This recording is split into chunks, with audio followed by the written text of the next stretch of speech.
Cómo memorizar rápido y hoy recordar lo olvidado es una de las cosas que nosotros más necesitamos para aprender mejor. Lo que les voy a hablar hoy no es una opinión o una serie de anécdotas, es ciencia. Voy a correlacionarles muchas de las cosas que les menciono el día de hoy, de cómo memorizar y cómo aprender más rápido con estudios científicos reales que nos enseñan cómo lograr esto. Arranquemos por el caso de uso más común, y es que tú llegas a Platzi y en el instante en el que ves que Platzi tiene cientos de cursos y carreras, de hecho este número está desactualizado, son 130 cursos y más de 30 carreras, es posible que digas, ¿cómo hago para aprender más rápido? ¿Cómo hago para agarrar todo este conocimiento y realmente interiorizarlo de tal manera que me sirva? Porque yo veo los videos y practico y hago los proyectos y ¡puf! Se va.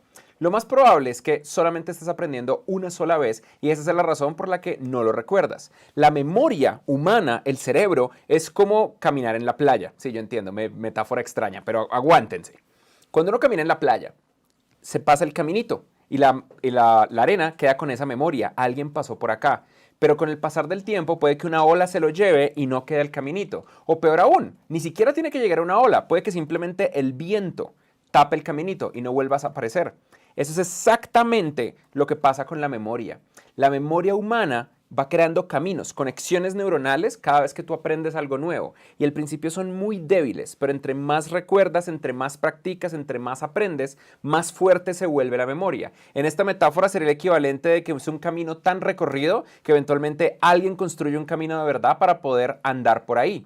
Y esa es la diferencia entre una memoria que fácilmente olvidas y una memoria que tienes capturada para siempre. Hay mucha investigación científica de la memoria, especialmente en el siglo XXI. En el siglo XX la psicología era realmente mala y todavía creían, por ejemplo, que todo lo que decía Freud era verdad. Todo lo que dijo Freud es mentira. Todo. Freud se basó en nada. Freud se basó en nada. Un día se despertó, usó algún tipo de hongo alucinógeno y dijo, no, es que todos los problemas del mundo son por nuestra madre y nuestras... En fin, el punto es que todo es mentira. Pero para el siglo XXI se empezó a aplicar método científico, neurología y muchas otras cosas y empezó a haber una nueva teoría de cómo nosotros recordamos. La teoría más reciente es la nueva teoría del desuso, que habla de la diferencia entre la fuerza al memorizar y la fuerza al recordar. Memorizar es qué tanto esfuerzo nosotros le ponemos en guardar un dato en nuestra memoria. Y recordar es qué tanto esfuerzo nosotros hacemos en recobrar ese dato que ya estaba guardado en la memoria. Y aquí hay 4 ejemplos que son los más comunes. Imagina que tú tienes el teléfono de tu madre. El teléfono de tu madre no te cuesta casi nada recordar. Es algo muy normal porque probablemente la llamaste muchas veces. También depende de ustedes, depende de si hablan con sus madres. Si no hablan con sus madres, llamen a sus madres, no sean así, sus mamás son importantes. Pero digamos que ustedes la llamaron bastante y es de los teléfonos que la inmensa mayoría de las personas recuerdan, que lo recuerdan de memoria, incluso en esta época donde nadie recuerda un teléfono. Porque lo usamos tantas veces que requiere muy poca fuerza para recordar, aunque memorizarlo fue complejo al principio. Tu teléfono es una combinación de ambas cosas. Tu teléfono lo usas un montón de veces y tiene una posición tan fuerte en tu cerebro que lo repites literal de memoria por memoria muscular. Cuando tú muchas veces le dices tu teléfono a alguien, ¿cuál es tu teléfono? Tú realmente no estás mentalizando en tu cabeza cuáles son los números, simplemente sabes cuál es el movimiento vocal y las sílabas y las letras y las palabras que tienes que mencionar para generar ese número. Lo que aprendas hoy en esta charla se te va a olvidar mañana, excepto si vuelves a repasar con una técnica especial la charla de hoy, porque es algo que acabas de aprender y apenas tiene una rayita muy pequeñita en tu cerebro. Y luego están las caras nuevas que conoces. Es muy difícil memorizar esa cara, pero los rostros es algo para lo que nuestro cerebro está altamente adaptado para recordar muy fácil. Nuestro cerebro a máxima velocidad va a una base de datos de rostros que es mucho más avanzada que la base de datos de nombres que tenemos o muchas otras. ¿Cómo hacemos para recordar algo entonces que aprendemos? Para guardarlo en donde está tu teléfono, para que tenga una gran fuerza al memorizar y una gran fuerza al recordar. La técnica más efectiva es los exámenes de práctica libre. Eso suena extraño, ¿cómo así? Es autoexaminar nuestra propia memoria de una manera abierta. Cuando tú estás aprendiendo algo, en ocasiones vale la pena pausar y forzarte a tratar de recordar qué fue lo que aprendiste. Por ejemplo, digamos que ayer aprendiste frontend, CSS y HTML.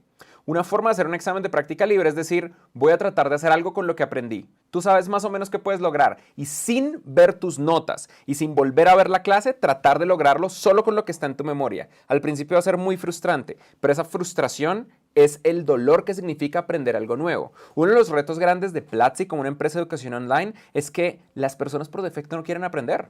Tú honestamente no quieres aprender. Puede que haya un sentimiento interno de superación que haga que quieras resaltar más, duplicar tus ingresos, crear tu propia empresa, lo típico de Platzi. Pero por defecto no queremos aprender porque aprender duele y aprender duele mucho. Sin embargo, en el instante en el que aceptamos ese dolor, es similar a correr o hacer ejercicio. Genera una recompensa muy alta y a pesar del dolor, lo queremos hacer más y más y más. Eventualmente, a medida que te pruebas tú más esos resultados, más fuerte puedes realmente lograr aprender algo. Míralo así, digamos que tienes que recordar una parte de una obra de teatro. Mucha gente practica mal, lo que hacen es que la leen 20 veces y luego no saben qué hacer porque no generaron un camino real, simplemente leyeron y leyeron y leyeron. Si en cambio lo que tú haces es leer y luego intentas sin la hoja tratar de recitar las palabras y luego lees y luego sin la hoja intentas recitar las palabras, eso es un examen de práctica libre. Es distinto a un examen de selección múltiple, porque ahí es como volver a leer, la respuesta está ahí mismo. De hecho, algo muy curioso de qué es lo que pasa en nuestro cerebro cuando tenemos notas. Hay un estudio de hoy, miren la fecha, mayo 31 del 2018, que dice que cuando le tomas foto a algo, es más fácil que se te olvide. Y es muy difícil entender por qué, pero aparentemente nuestro cerebro, porque está tan altamente optimizado, en el instante en el que tú tomas una fotografía de un lugar, eso hace más difícil que ese lugar se quede en tu memoria. La teoría es porque probablemente tu cerebro asume, esto está en una foto, no lo tengo que recordar. Es muy curioso porque eso hace que muchos fotógrafos no se acuerden de los lugares a donde fueron a pasear y a hacer turismo porque se dedicaron a tomar fotos y luego, ¿cómo es que era ese reloj? Yo recuerdo que fui un reloj, pero y entonces al archivo de fotos. Hay otras técnicas aparte de los exámenes de práctica libre, como por ejemplo las correlaciones mnemotécnicas. Lo hice bien, mnemotécnicas. Una correlación mnemotécnica es tratar de generar una conexión de una cosa con otra, aunque estén separadas. Por ejemplo, cantar es más fácil de recordar que simplemente leer, porque tú asocias la letra de una canción con el ritmo de la canción. Es tratar de crear enlaces separados. Hay dos formas de ver los enlaces mnemotécnicos. Una es, por ejemplo, si tú dices, tengo que recordar que mañana tengo que llevar el laptop negro a la oficina. Entonces tú empiezas a pensar, ok, cuando yo voy a salir de la casa, ¿qué es lo que veo? Yo veo la puerta de la entrada y veo las llaves. Entonces cuando vea las llaves tengo que recordar el laptop negro. Llaves, laptop negro, llaves, laptop negro. Y también antes de irme yo normalmente tomo agua. Entonces cuando esté abriendo el agua, laptop negro. Abriendo el agua, laptop negro. Y eso genera una conexión completamente aparte, pero que se dispara en el momento de la memoria que realmente necesitas. Otro ejemplo es cuando conoces a alguien y se te olvidan los nombres. Yo tengo un socio que se olvida el nombre de todo el mundo. Si ustedes hablaron con Cristian alguna vez, él no los recuerda, se los juro. Sabe quiénes son ustedes, pero no recuerda sus nombres. Entonces imaginen que ustedes conocen a un man que se llama Cristian. La forma más fácil de recordarlo es tratar de recordar que otras personas se llaman Cristian. Entonces, Christian Vanderhens como Christian Bale, similar a Cristiano Ronaldo. Lo siento, no hay muchos Christians famosos. Entonces, ¿quién es Cristian Castro? Cristiano Ronaldo y Christian Bale y Christian Vanderhens. Ok, lo recuerdo. Otro ejemplo no solamente es tratar de recordar nombres y personas, sino cosas que te recuerdan a una persona. Entonces, por ejemplo, digamos que ustedes quieren recordar a Donald Trump, entonces pueden recordar, por ejemplo, Donald Trump y esas como mechitas que le salen al maíz y literalmente Hitler. Y listo, es mucho más fácil recordarlo. Hay estudios interesantes que muestran cómo mejorar la memoria incluso con técnicas mnemotécnicas muy sencillas. Por ejemplo, este es un estudio de la Universidad de Waterloo que muestra que leer en voz alta algo mejora la memoria de lo que estás haciendo. Es la acción dual de hablar y escucharte a ti mismo lo que tiene un impacto más beneficioso para la memoria, porque genera un doble enlace de lo que estás tratando de recordar. No sirve para todo, pero sirve. La otra técnica, probablemente la más poderosa, es el repaso espaciado. Esto es básicamente repasar algo que tú aprendes, pero no de una manera constante. Eso que uno hace antes del examen, tengo examen mañana, tengo que leer todo, y uno no aprende nada. No funciona así. Como realmente funciona es así. Cuando tú aprendes algo nuevo, un nuevo dato, tienes un 90% de probabilidad de olvidarlo. Es terrible. Todo lo que tú aprendas, si no lo repasas, el 90% de probabilidad es que no lo recuerdes. Pero luego, si lo repasas en 24 horas, tienes un 70% de probabilidad. Es decir, aumentaste la probabilidad de recordar algo en un 30%. Si lo vuelves a repasar una semana después, ahora es un 50% de probabilidad de olvidarlo o recordarlo. Y si lo repasas un mes después, tienes un 10% de probabilidad de olvidarlo, es decir, un 90% de probabilidad de recordarlo. Tú solamente tienes que repasar 4 veces algo nuevo que aprendiste para aprenderlo para siempre, sin ni siquiera necesidad de practicarlo. El día que lo aprendes, el siguiente día, una semana después y un mes después. Y lo recuerdas. El problema es encontrar las excusas para generar estos espacios. Y una de las mejores excusas para practicar, sobre todo practicar de manera libre y generar estos espacios de memoria, es enseñar lo que aprendes. Las personas que aprenden algo y lo comparten a otros son las personas que más fácil aprenden. En Platzi, ustedes habrán notado que la plataforma está dividida en dos y siempre el lado derecho está dedicado a que ustedes le ayuden a sus compañeros a aprender mejor.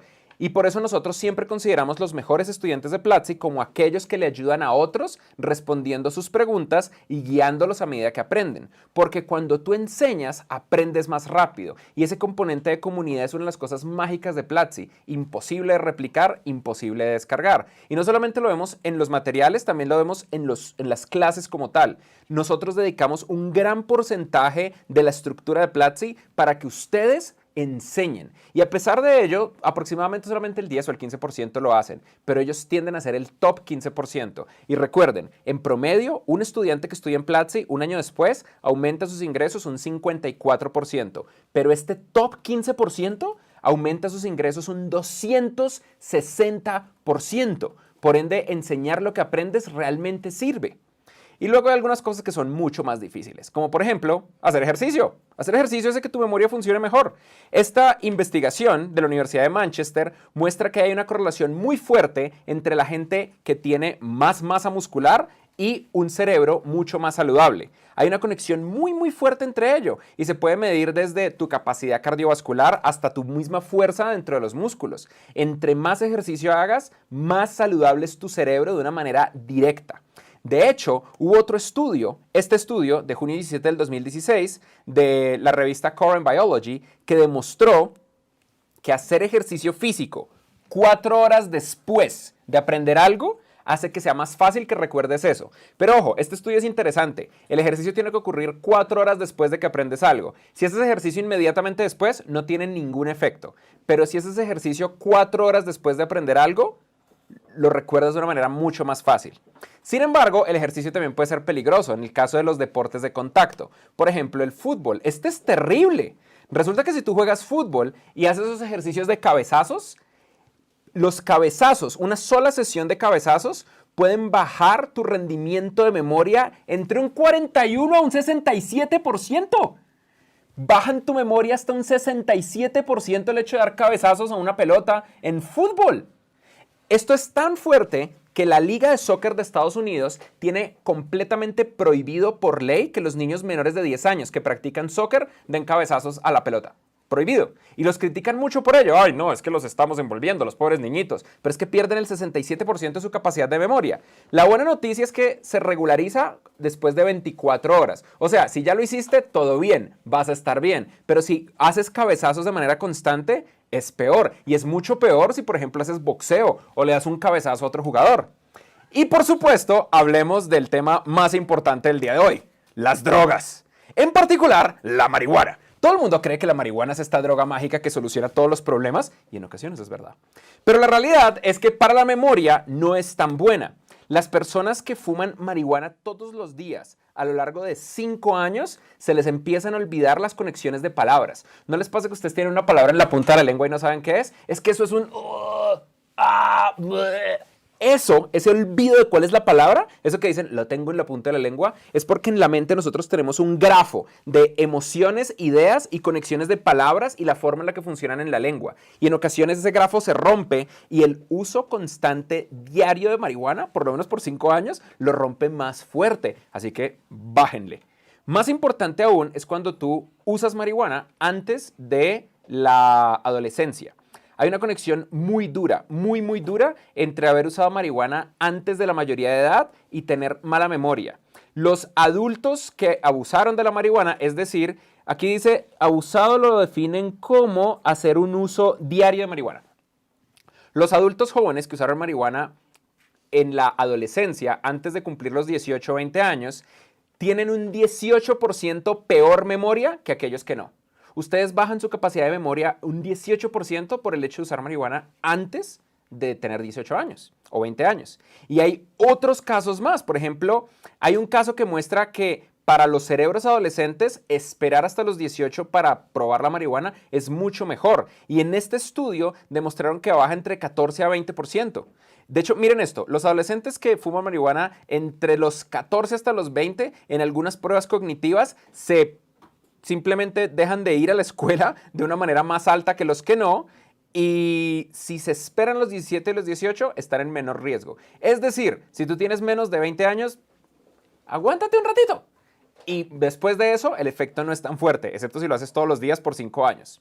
Luego está lo obvio, que es dormir. Dormir es una de las técnicas más eficientes para fijar nuestras memorias, especialmente los ciclos REM, sueño de calidad. Pero lo opuesto también es verdad. La gente que duerme mal incrementa el riesgo de desarrollar memorias falsas. ¿No les pasa que ustedes se acuerdan de cosas que nunca ocurrieron y que luego sus familiares, parejas, etcétera, están como, nah, eso no pasó, pero yo recuerdo que yo estaba ahí con Barack Obama y con Elon Musk? No, eso nunca ocurrió. Eso es cuando duermes mal. Dormir mal, de acuerdo a este estudio de la Asociación de Ciencias de Psicología, incrementa mucho la probabilidad de generar memorias falsas y de hecho en ocasiones es usado en tu contra en técnicas de tortura. Por último, quiero hablar de algo sobre lo que tú no tienes control, pero es importante que sepas. Tu madre. Porque tu madre puede afectar muchísimo tu calidad cerebral y tu calidad de memoria. La mala noticia es que ya ocurrió, ya no puedes hacer nada más, excepto obviamente llamar a tu madre y agradecerle. Pero esto es un estudio muy interesante del 2016, que los bebés tomen leche materna de sus madres en los primeros 28 días de vida hace que ciertas regiones del cerebro tengan mucho más volumen y como equivalente los niños crezcan con mayor coeficiente intelectual, más logros académicos, mejor memoria funcional y mejores funciones motoras. Eso significa que si tú eres torpe, se te olvidan las vainas, no logras nada en el colegio o en la escuela y tu IQ está como bajo, es hora de llamar a tu mamá y preguntarle si te dio Nestlé o si te dio leche materna al crecer. Lo otro interesante de este estudio es que demostró que la leche materna más efectiva es la de tu propia madre. La leche materna de madres sustitutas puede ayudar un poquito más, pero la fórmula, que es esta leche en polvo, es la peor opción, especialmente en los primeros 28 días de vida. De nuevo, no puedes hacer nada al respecto, si acaso cuidar a tus hijos y tener en mente que esta es una de las razones por las que es tan importante mejorar los derechos de la mujer, hacer que hayan permisos de maternidad en las empresas, cambiar las leyes en nuestros países. Hay un video de Dani Granata muy bueno al respecto, véanlo acá en Platzi. Para terminar, quiero contarles de un estudio que no tiene que ver con la memoria, pero tiene que ver con aprender.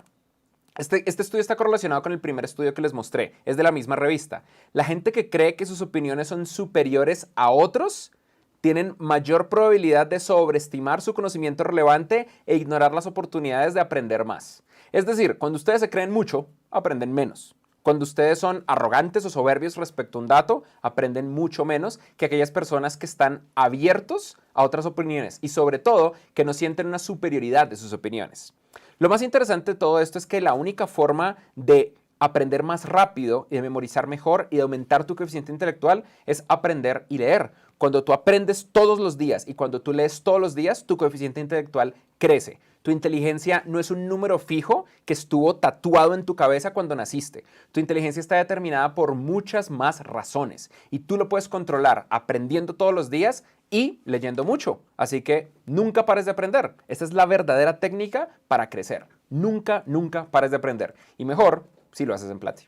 Platzi Live ocurre todos los jueves y eso fue lo que acabas de ver. Tú puedes vivirlo en vivo. Solo tienes que entrar a www.platzi.com/agenda, donde encuentras la hora y fecha en tu país. Es todos los jueves y tú puedes ser parte de esto cuando ocurre, no solo verlo en demanda acá.